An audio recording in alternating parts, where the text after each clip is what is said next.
मुग्धाच्या शाळेत चित्रकला, रांगोळी, कथाकथन स्पर्धा झाल्या. आज शाळेत बक्षीस समारंभ होता.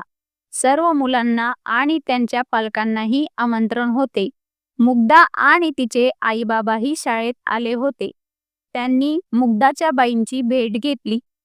आईने बाईंना विचारले, काय म्हणते आमची मुग्धा?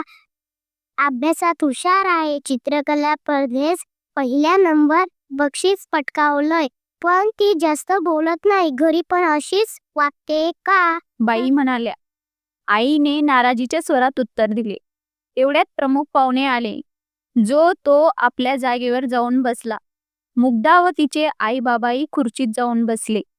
बाई कार्यक्रमाच्या पुढील तयारीला लागल्या. पाहुणे म्हणून एक प्रसिद्ध लेखक आले होते.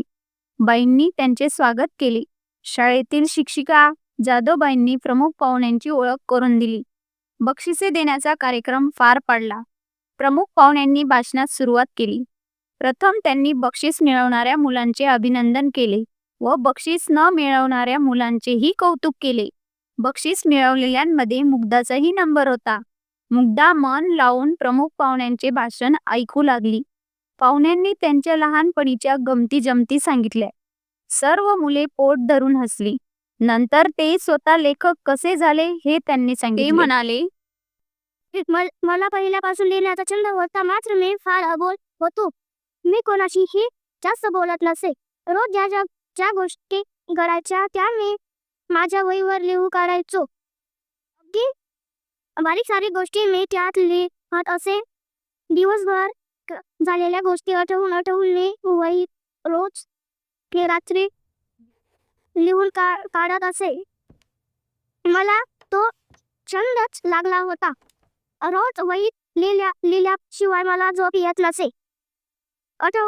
उठल्यापासून झोपेपर्यंत ज्या गोष्टी मी स्वतः केल्या, नित्यक्रम जोडून ज्या गोष्टी माझ्या नजरेत आल्या त्या मी मी लिहून लागलो. त्यामुळे माझी निरीक्षण शक्ती वाढली, स्मरणशक्ती वाढली, माझी वाढली. छोटे छोटे प्रसंग, उदाहरण शाळेतल्या घटना, बागेतील चिंचा बोलले, हळूच नकळत कारणे, लहान सहान घोड्या, माझ्या हातून घडलेल्या चुका, ताईशी भांडण, मार चुकवण्यासाठी केलेला अभिनय, सहलीची मजा, विनोद प्रसंग, अचानक संकट, अशा अनेक गोष्टी मी वहीवर उतरवू लागलो. पुढे मला घडलेल्या प्रसंगावरून मी कविता, कथा लिहू लागलो. माझ्या शाळेतल्या शिक्षिका दाखवू लागलो. ते माझं कौतुक करू लागले. त्यांच्यामुळे मला प्रोत्साहन मिळत